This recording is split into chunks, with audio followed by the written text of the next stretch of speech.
No, Pray tell me, what do you think?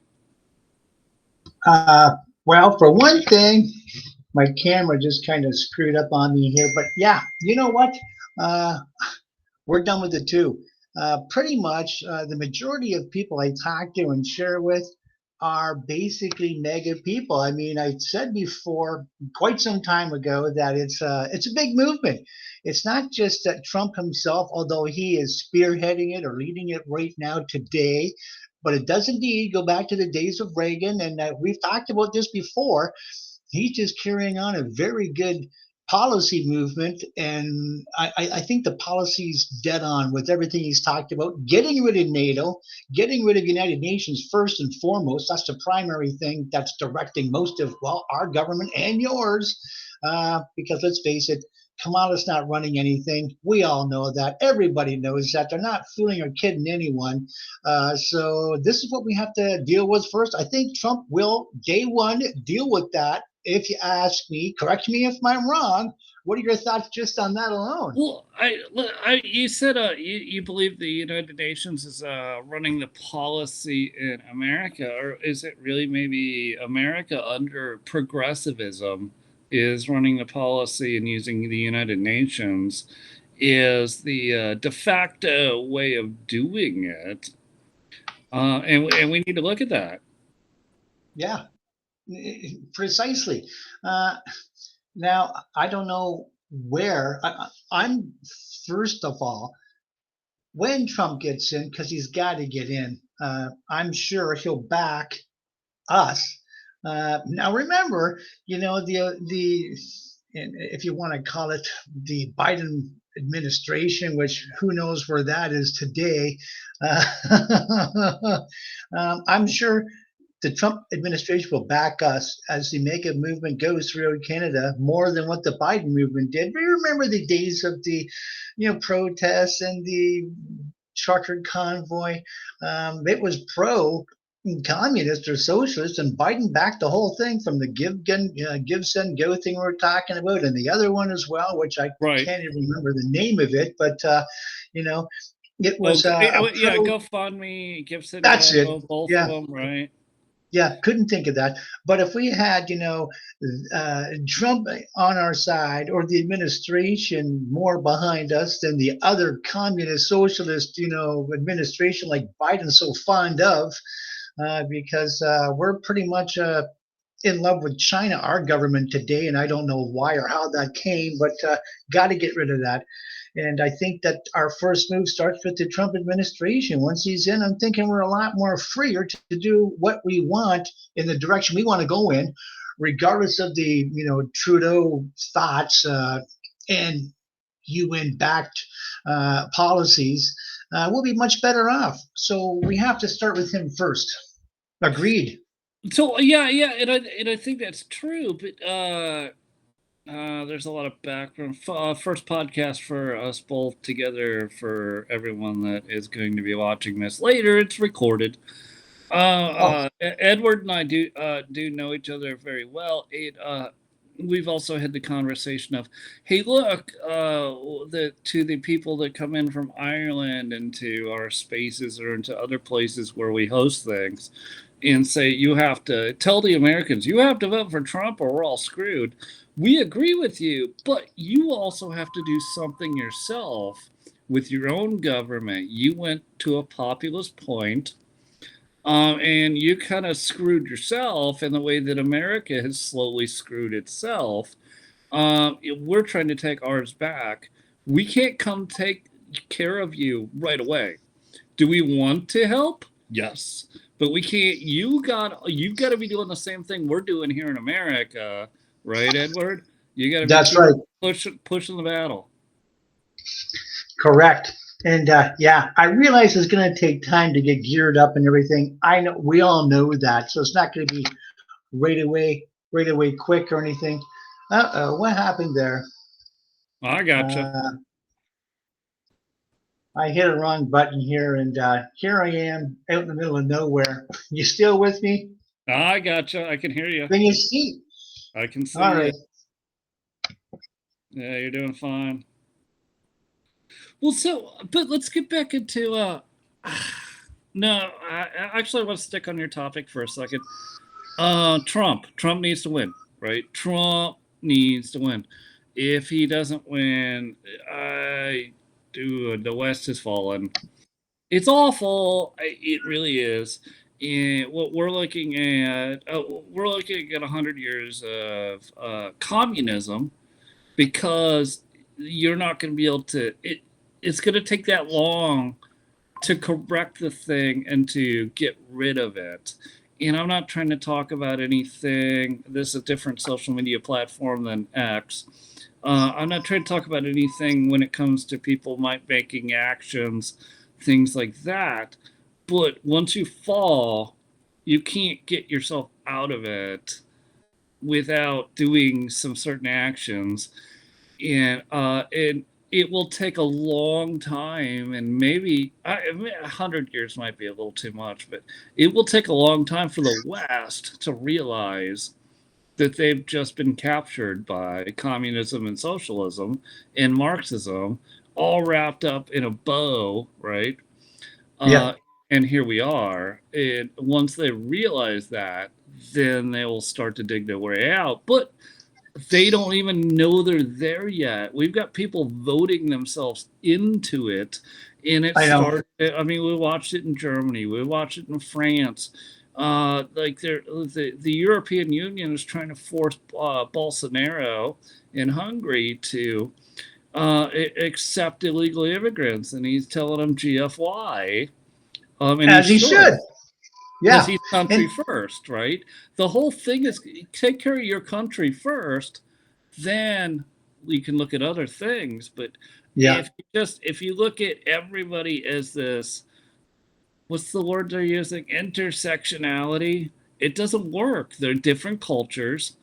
They yeah. don't get along, and if they're not going to assimilate, they are literally invading you and taking you over. Correct. And you know what? Interesting you brought that one point up because I don't think people really realize what socialism is. They think we're not there yet. But if you look at how our governments are, well, I think we're hitting the bottom first. If it's a race to the bottom between these two countries, I think we're hitting there in so many different sectors, way ahead of you guys. And we're already there as a socialist country. Maybe not so much yours, maybe California. Ontario seems to follow California in just about everything they do. I think as far as that state goes in our country, pretty similar. Yeah, and people have to recognize what socialism is, and I don't think they've taken the time out of their busy lives, whatever it may be they're doing in all day with whatever they're doing. Not much for a lot of them. They don't. I don't think they know what socialism truly looks like. Once you lay that out to them, say, "Hey, socialism is this. This is fascism." Oh, there's another thing. People don't even know what the word fascism means. They have no idea. They call the conservatives or the Republicans fascist. I'm thinking you got it the other way around, and you've been listening to too much CNN or CNN, MSNBC or something, but that's definitely not the definition of fascism or even what it looks like. And I think you have to start Um, there first and telling the people what it is, and then they'll say, yeah, hey, we're already there. But until they know what socialism or fascism truly is, uh, they're not even going to know they hit the wall yet.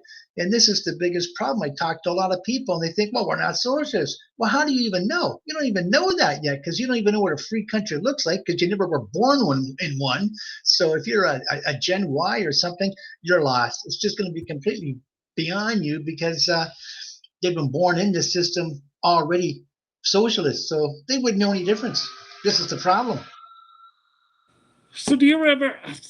And I'm gonna start getting into this on here on Rumble, over on X. Uh, the story of the Pilgrims is the story of the recovery from socialism, and basically laid out the first year they got here. They gave everybody an equal share of property, right?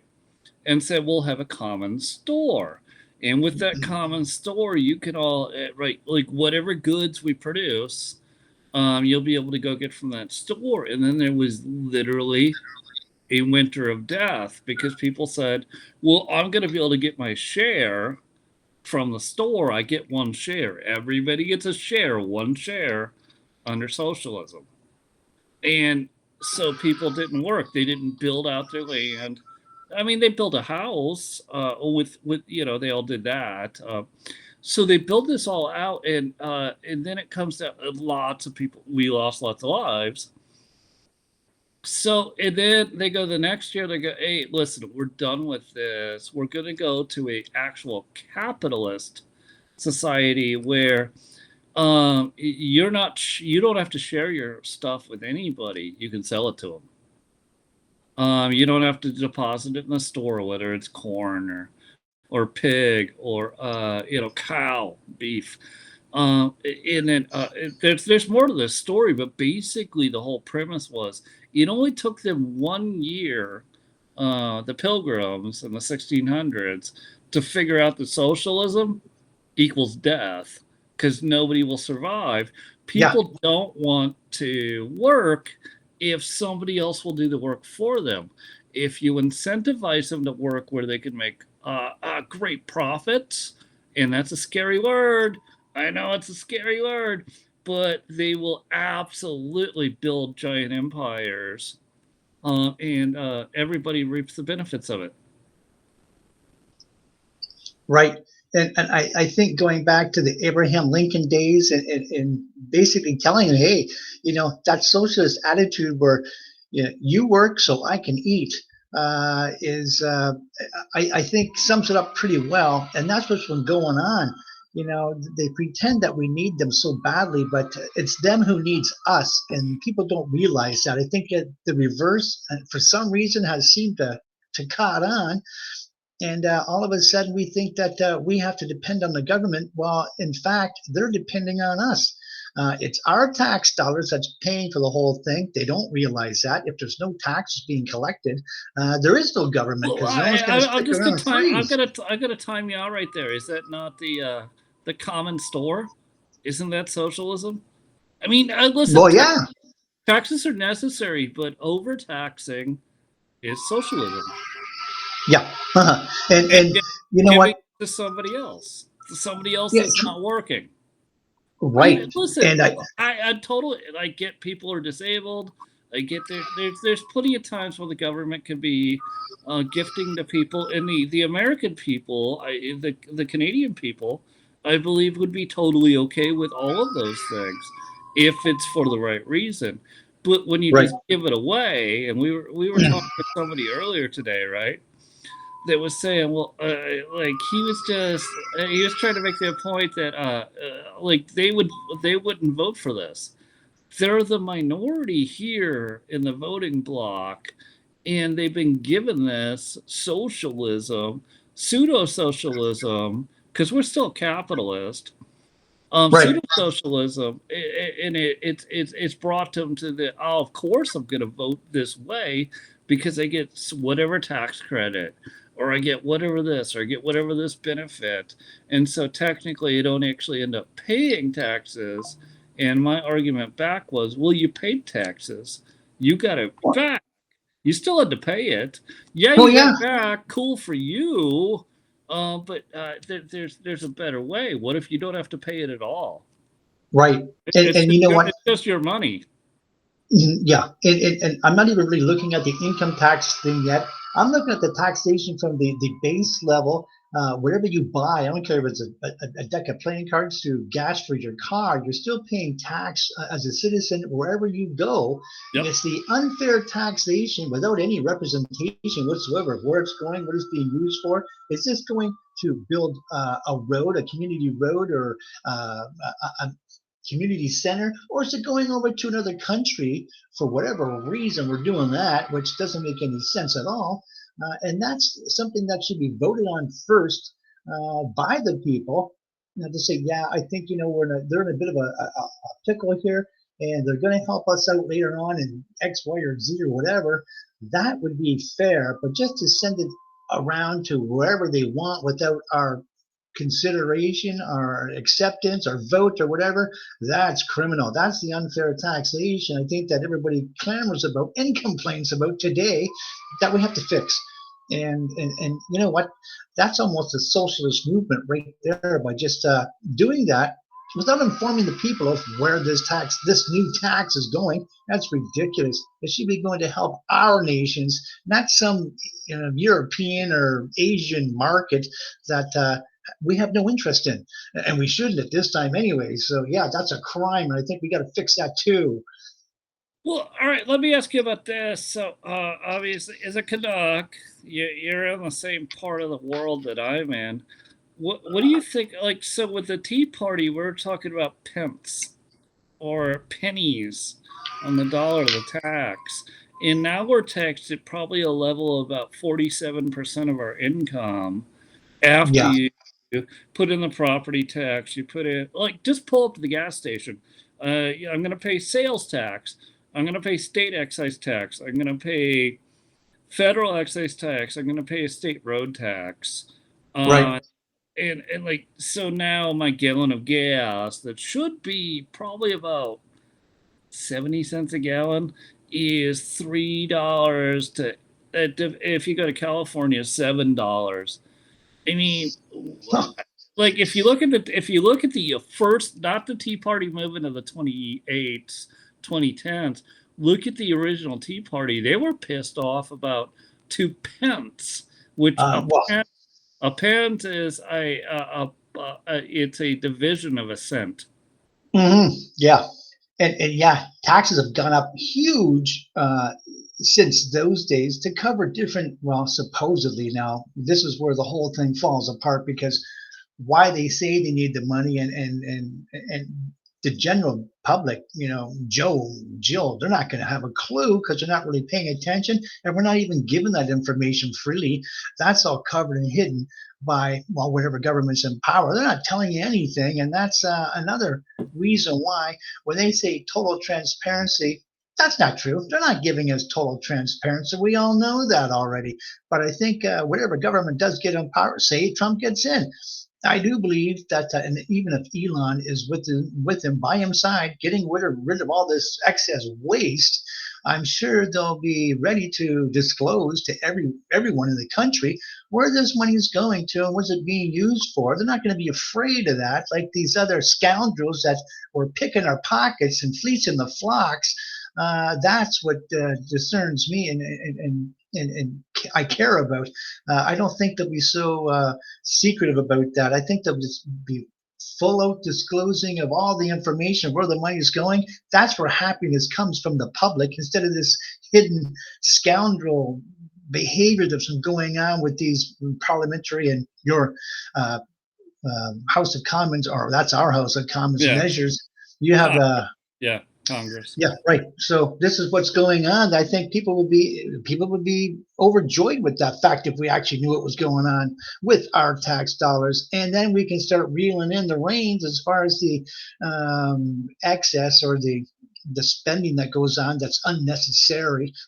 I mean, Well, how much more money are we going to send in Ukraine? Ukraine, I mean, that's nothing to do with us. That's not our business. Pull NATO away from there. Get rid of NATO altogether, for that matter, and let Russia deal with Russian problems. That's not ours. That's theirs. We just stay out of it altogether. How we got dragged in it to begin with, I don't know. I have no idea what premise they could have used to say it's so important we start sending our money to them. Pay attention to what happened in 2012 and 2011. Then you'll know, hey, we have no business being there. But people aren't too privy to that information. And I think that the media is complicit in taking us down this wrong road of investing in Ukraine for whatever God for no reason why we're there. Gosh, yeah, well, painful. I think you know better than you're saying. So the CIA is in the business of making sure that countries are run by governments. It doesn't matter whether it's an oligarchy or it doesn't matter how bad it is, and of being Western friendly. Right. Right. So in like 2010, we literally replaced the CIA replaced the government in Ukraine, and then that still wasn't Western friendly enough. So in 2014, the CIA replaced that government with this dancer. He is an entertainer. He was Yeah. on television shows and put him in So, because he knew he would be able to do the thing. Listen, the CIA used to be good at this shit, and they're awful at it now. Uh, awful. I, I don't And even think they care. Yeah, I it's don't even turned think. it has turned into the most non-Western government ever at this point because he's canceled elections. He's imprisoning his political enemies. He's shutting down churches that are Uh, Russian as yeah. opposed to Ukrainian. He's been bombing his own people. I mean, Uh, people are getting mad at me. I get it, but he was literally bombing and putting landmines into the Donbass and the Donetsk after Crimea was taken under Obama's watch. Obama didn't do anything about it. oh yeah, the line in the Trump got sand. it. Trump got in. Russia didn't go any farther. Right, and it's not even to that. We put in a puppet. We put in a puppet. Who the West? Let's just call it the West. The West put in a That's right. puppet, and he is a Uh-huh. puppet. He's an entertainer. He's a tiny little short dude who does funny stuff on TV. His name's Vladimir Zelensky. It and he, as the leader, has ended elections and created a dictatorship. So when I hear all these liberal people from the West say, it's a democracy, no, it's a dictatorship under Yeah. Zelensky. He has already expired from his term and said, we will not hold elections anymore. Yep. Oh, So hey, it's now yeah. a dictatorship. I'm glad you pointed that out because they stopped holding elections not too far after or long after that he got in office. So you have to realize why did he do that? And if you're not having elections, aren't you really a true dictatorship right there? Because you're not getting out of office, you're not getting voted out because you're not having elections. So you're stuck with that guy and the policies and the cabinet he's got. So you're not going anywhere. Now, why are we supporting that? That should have been the first clue and the first tip off for all of us. And the media, I guess, All just right, hid that. let's go tinfoil hat. We're supporting it because the Clintons Ugh, and the Bidens have business deals there. So we something we do know. Biden was his son Hunter was totally through one of his companies running biolabs for Fauci in Ukraine. Because listen, this goes back farther, and I'm not a tinfoil hat guy. You know me well. no, I know. I know that.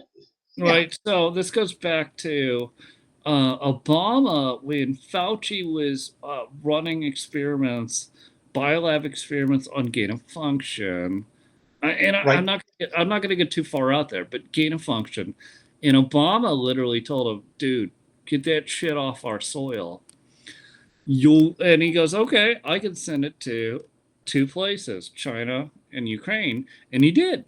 And Obama goes, "Okay, just don't do that shit here." Yo, Right? yeah.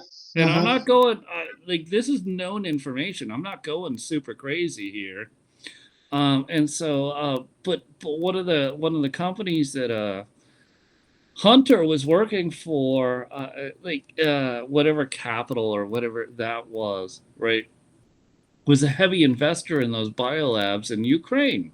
Burisma was, or just another company Burisma. aside from No, not that was included. Burisma. No, not Burisma. Burisma was Oh, the gas, and we'll get into that one in a second. But this was oh, okay. another company, I didn't and know that. I had no yeah, idea about that one. the Burisma he was sitting on the board of, and Right. we can talk about that one quickly.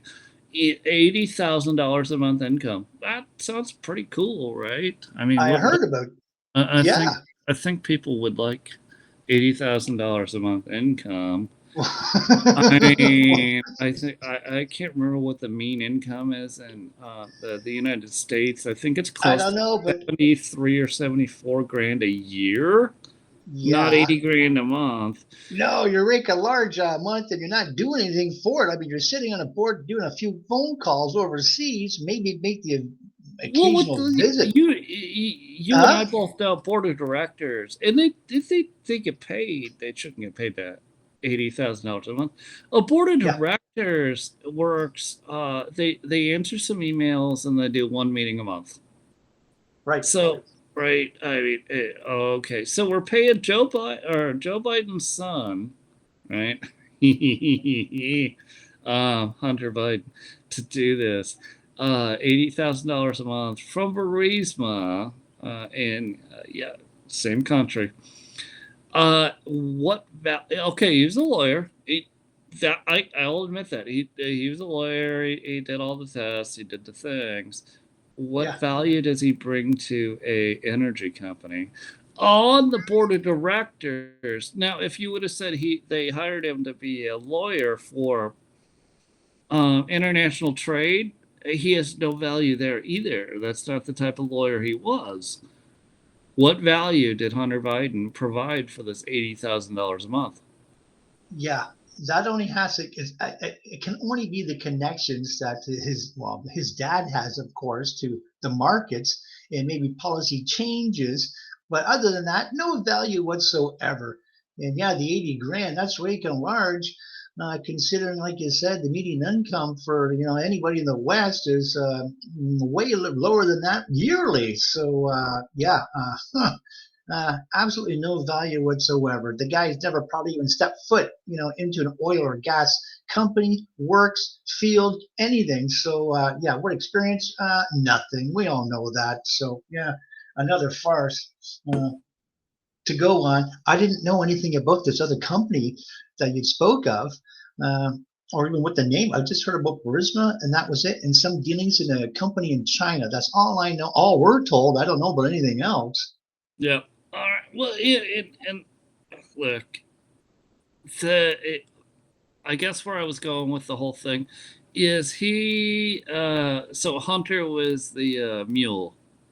He's the one that made the money, and the him and the uncle Oh, transfer right. money, right? Yeah. It's a cartel. It literally is a cartel, and they strong armed companies and even countries to pay them. So, this is still not talked about enough. 27 million just between the time he was vice president and before he was president. Transfers, and they're verifiable transfers.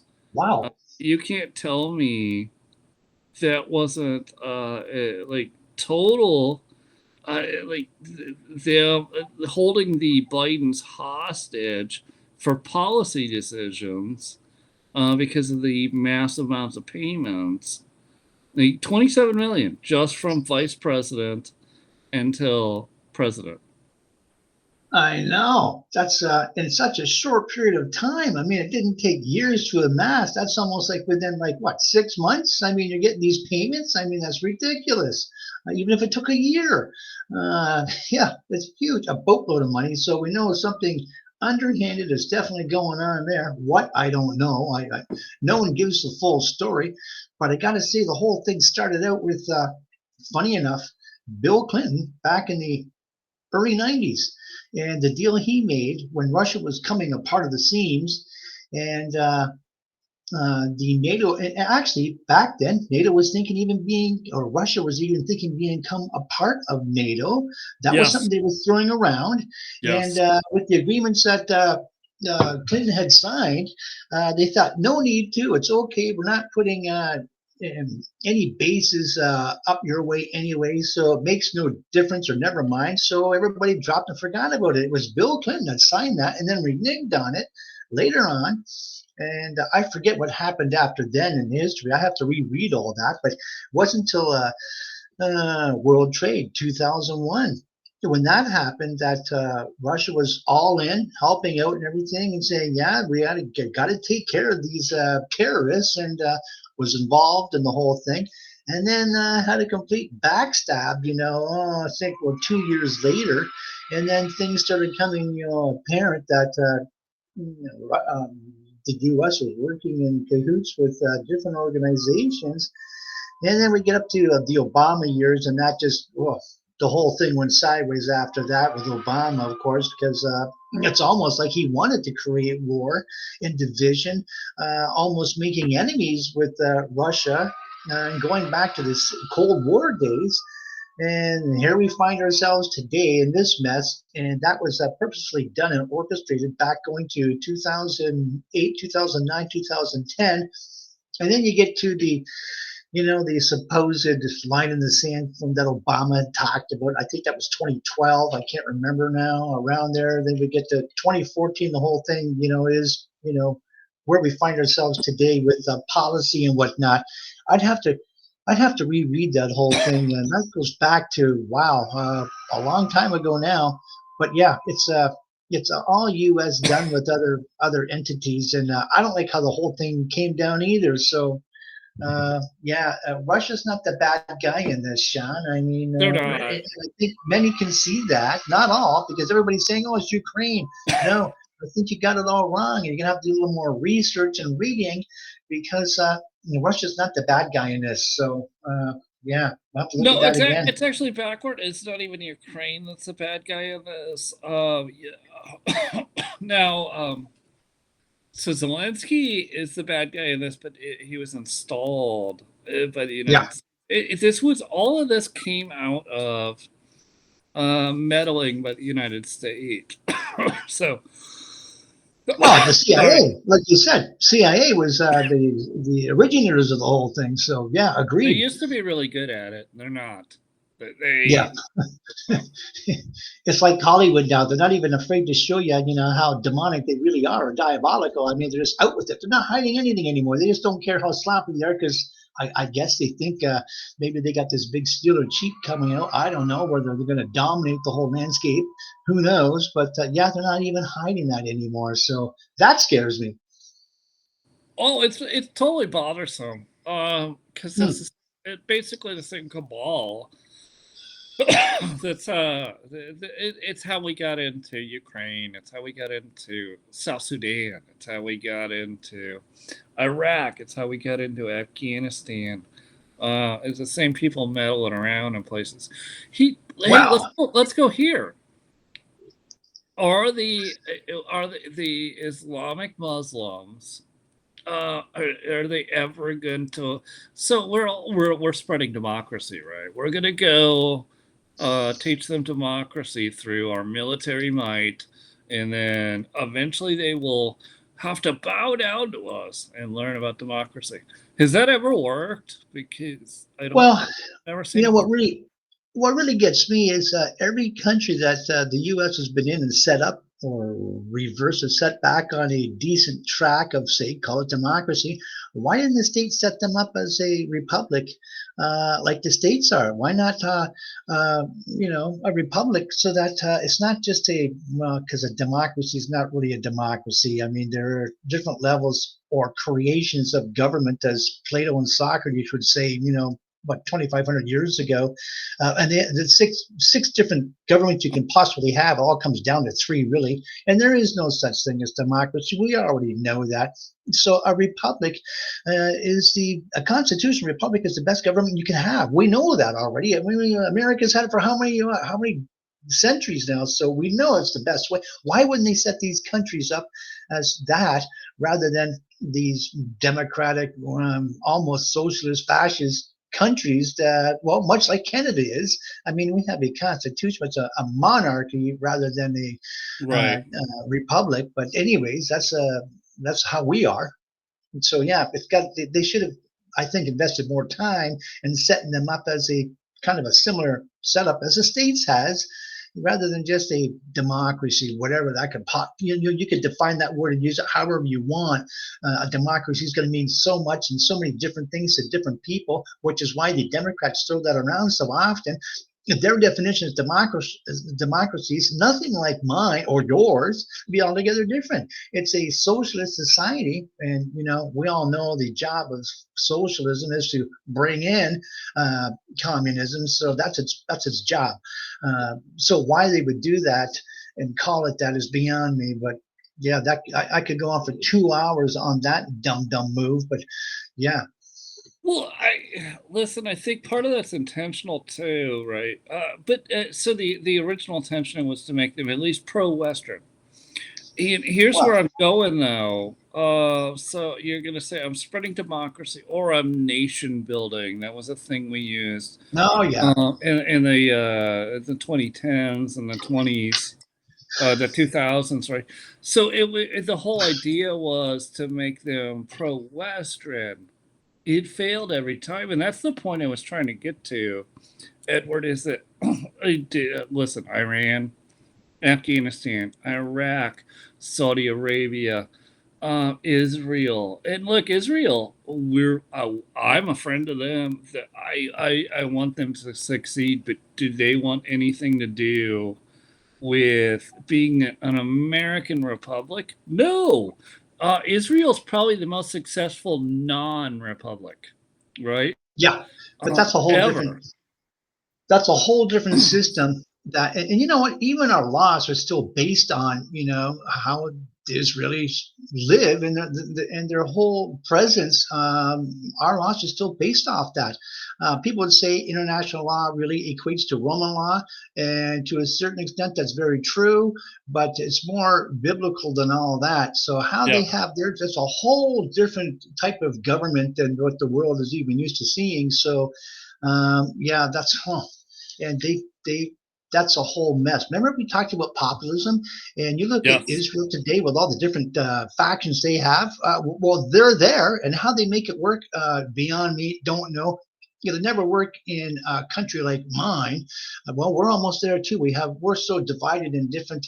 We got a green party, we got useless parties, and we got all these different parties. All clamoring for the same sponsorship, if you want to put it that way, because that's exactly what you have to get into government.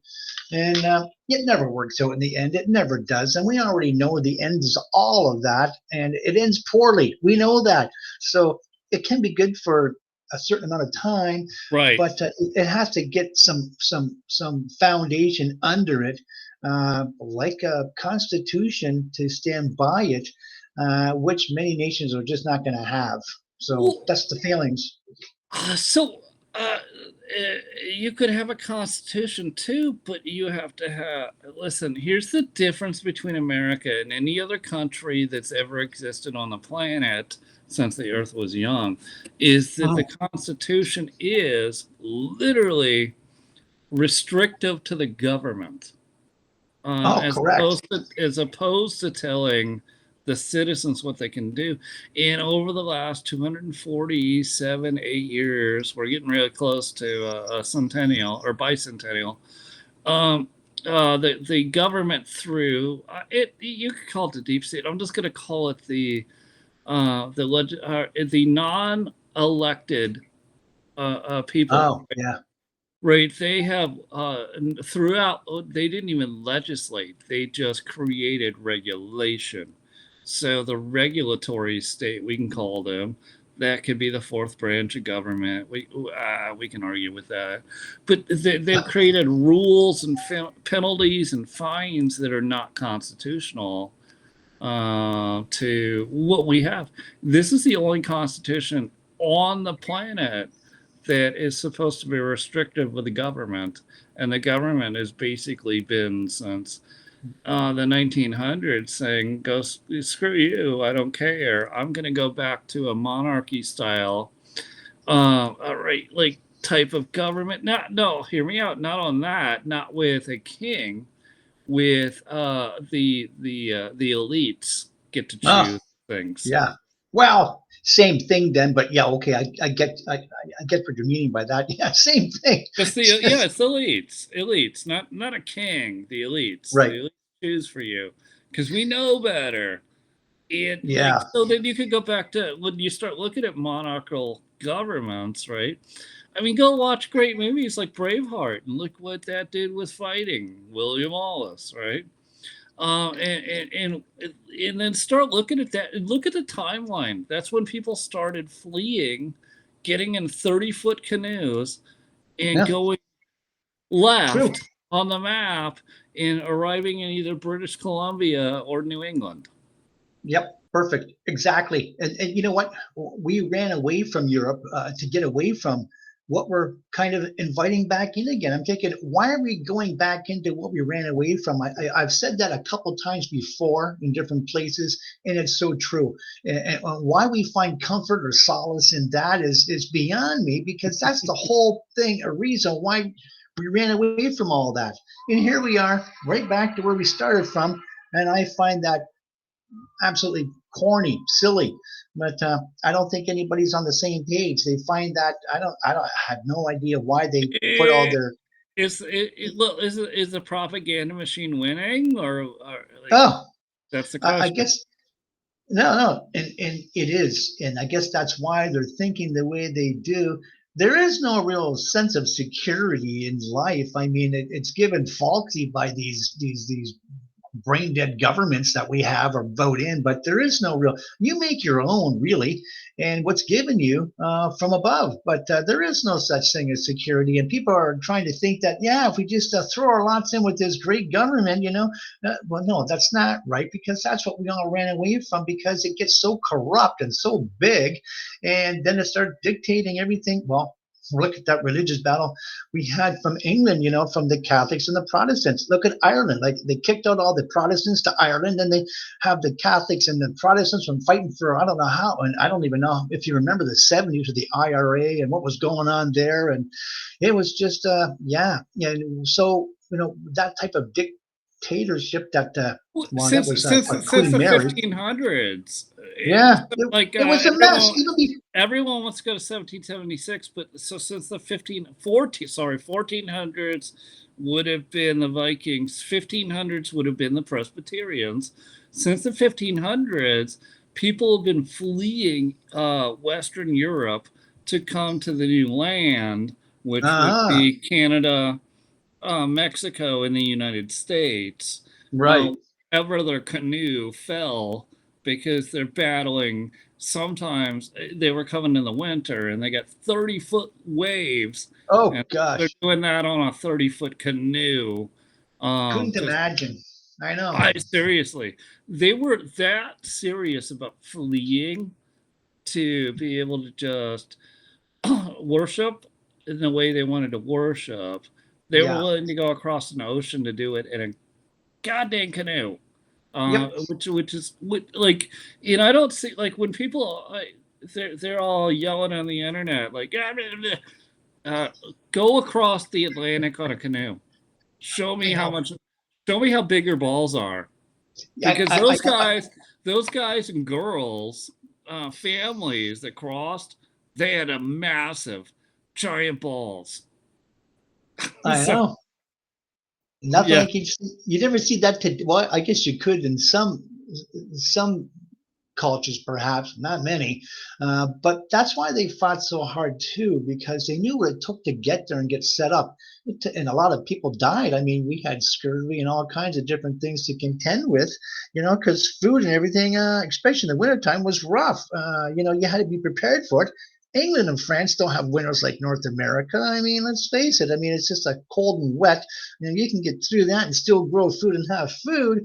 Uh, but not like when you get into these freezing temperatures, especially in the east with some of these storms and temperatures. Yeah, you're not doing that by yourself easily. It was right. rough, and so the respect that they had, for each other to survive, that's incredible. And so therefore, they're going to take a bigger stand, and defend against these monarchs. I guess it's socialist. It's really a socialist, communistic, class-setting society where each one falls in a certain class and you stay there through generations. That's just the way it's set up there, and that's what we ran away from: freedom from all that oppressive. Absolutely. Yeah, yeah. So Absolutely. And look, in the United States now, we're also looking at going back to a two-class society. And hear me out. I'm gonna go to restaurants, so things like Applebee's or Chili's or they're dying. Nobody can afford to do them. yeah. So, well, hold on. So McDonald's is hanging on, Arby's is hanging on, Bojangles, like whatever. The point of getting to with this is they literally are trying to recreate a class society of two classes, the elites and the poor, and they're getting to it here in America. Like you can't, like Applebee's, Red Lobster, Olive Garden, they're all closing because nobody can afford it now. I So know. the poor people go to McDonald's and Wendy's and Arby's. The rich people can still go to the fancy $200 a plate places. They're Correct. that's it's never going to go away. That No. there's a market for that. But Hmm. the middle class, so the middle Yeah. class itself is no longer middle class. They're now poor, and therefore they can't support the restaurants or patronize the restaurants. They get like a Red Lobster. It's just Gone. too not affordable, and so they're No. gone. They're dying. They're gone. I believe even Applebee's filed for bankruptcy yesterday, if I'm not mistaken, if that was the one Yes, I'm thinking of. Oh, that's absolutely. true? Okay, Yeah, yeah. yeah. So, So, uh, it was the restructuring one. I think a 13, not an 11. But oh, to burn off debt, it, right. I, we got about 10 minutes left on the clock. I don't think we should get into the No. difference between a 13 and 11. But yeah, they filed for a restructure. Well, if they needed to, they needed to, because I know as well as you do, even with the jobs reports that we were talking about, I don't know, some time ago, not Well, accurate. We let's know that. let's get into that numbers because I mean, people that are going to watch us here probably didn't watch us over on the other thing. So the Right. report came out today, right? So it was they said plus 12,000.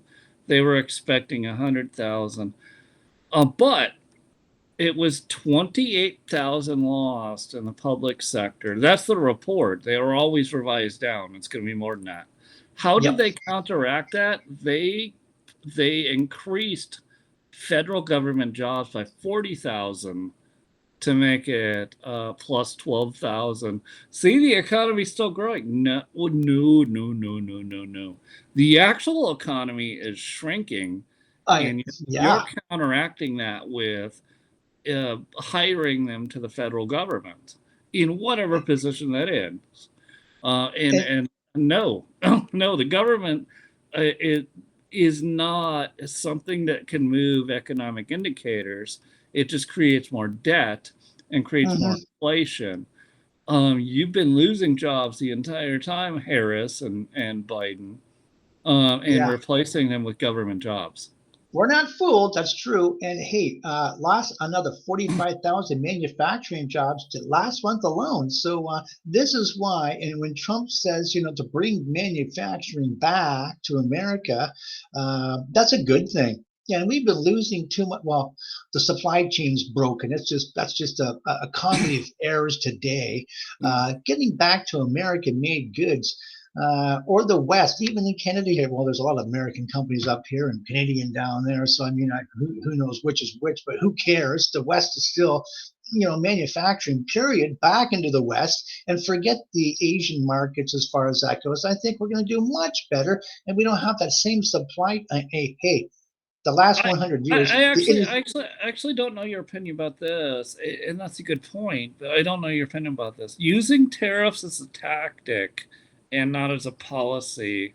Good one. I'm all for using them as a tactic and not a permanent policy. What are your thoughts on tariffs? Nope. It has to be more. It has to be more permanent. I only say that because no other country has the same safety nets, if you want to look at it that way. I know that's a stupid term to use. That's more media use, but we have to pay people for retirement, say for example, or compensation claims, or whatever may happen in the workplace. But other countries don't have that. In China, if a guy falls off a scaffolding and is injured, they just kick him Wait, to the gutter. wait. Let's look at Foxconn in China. Let's dissect that for a second. They literally have had to put up nets on the different levels of floors they had, so people wouldn't jump off and suicide. I don't even know what unalive themselves.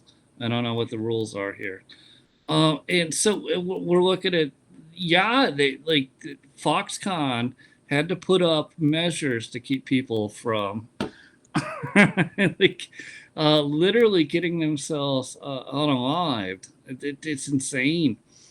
I don't know how. Yeah. So I think what we're looking at. Oh, Edward's coming back up.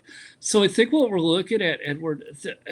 I'm gonna move away from that because I gotta read the rules over here on Rumble about what's going on. But we're looking at. Uh, Here's what it should be: a tactic, not a permanent policy. And here's what I mean by that. Is that your phone? All right. So by the tactic, I mean we need to force companies to start producing in America and start uh, uh, uh, employing Americans. And then when those companies do that, we can relieve some of those tariffs. In That, time, but I don't know how much time right. that would take. That's what I mean as a tactic, not as a permanent policy.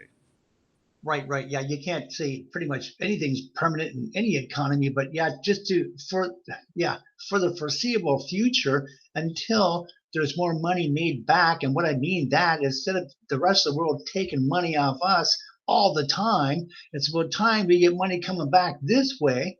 And we've always been giving it out. So let's get money coming back instead of them sucking it out of us. And tariffs is a great way of doing that. And it Yes. balances things out. And it gets back to the bond market, which is so much bigger than the stock market, probably by I don't know, probably 5 or 10 times bigger. Really, it gets back in paying goods and services in the bond market instead of exchanging monies. Uh, Everything's it's such a I think prices will fall. And I know the media always says that, well, prices are going to skyrocket. And that's not true. That's not how things work because they don't take everything in consideration. That's a CNN, MSNBC, talking point because people aren't going to know the difference, so they can say pretty much whatever they want. And they're going to believe them because they think, well, they worship them as far as these godlike creatures, and they're not. We all know that on the right, not the left. So yeah, to explain the whole thing, hey, that's a whole other show to do just on that alone. If people would even be interested, who knows, right? But yeah. I didn't know how far you want to get into that with the time we had left, but there's so much we could cover. Uh, what's coming up, and you know what? I'm almost Trump's got to get in. We know that, Sean. Without him, we're sunk. I mean, Canada even is already going so fast down the wrong road, and America too. From how I see things from here, we have to have an about face and a change. Now we got to go back to where we came from and go down the right road this time instead of where we find ourselves down in this. Wow, what do you want to call this? It's almost like a complete hellhole. This road we're ending up on. Got to get back on course, which means we're going to have to go back a bit to find the right road that we left from the Obama days and get back to where we got to go. No more this nonsense or silly talk that we're not going to go back. We got to go back. We can't keep going down this road. We got to stop and do an about face, and we got to go back to where we came from. And there was nothing wrong with where we came from going back to those days because they were good days. We had good policies, good principles, good everything. Today, it's nowhere. It's no man's land. It's out in the middle of nowhere. We can't stay there. We can't exist there. We can't stay there long. As we already know, we're falling fast. So we got to get back to where we were well grounded with a good foundation. We left that, and I don't know why we did that. Well, I know why, but that's a that's a whole other liberal conversation, isn't it? Yeah. Libtard. Well, so hey, this was awesome, and thank you so much. I want to do this again. We've already talked in the background. We're going to do it again. I think we should really get into what populism means next time. Oh, good one. And, Yes. and on that, it's bigger than just being popular. It's building a coalition government. And that's an important thing to talk about because it gets really wicked crazy. We're not going to get into it yet. We'll do it on the next one. It gets really wicked crazy when you have to start building coalitions just to form a government. Yeah, thank you, Edward. If you got any final thoughts, we've come up against the clock. Nope. I thank you. It's been great. And you know what? Yeah. And in defining it, we got to talk about Steve Bannon and his interpretation of that the whole populist thing. We got to do that because I'm more with him and how he sees things. So definitely, I got to do that. But no, thank you very much. That was a good little space or show there. Thank you, Sean. Awesome, man. We'll do it again. Yes. I'm closing out. All right. See you then.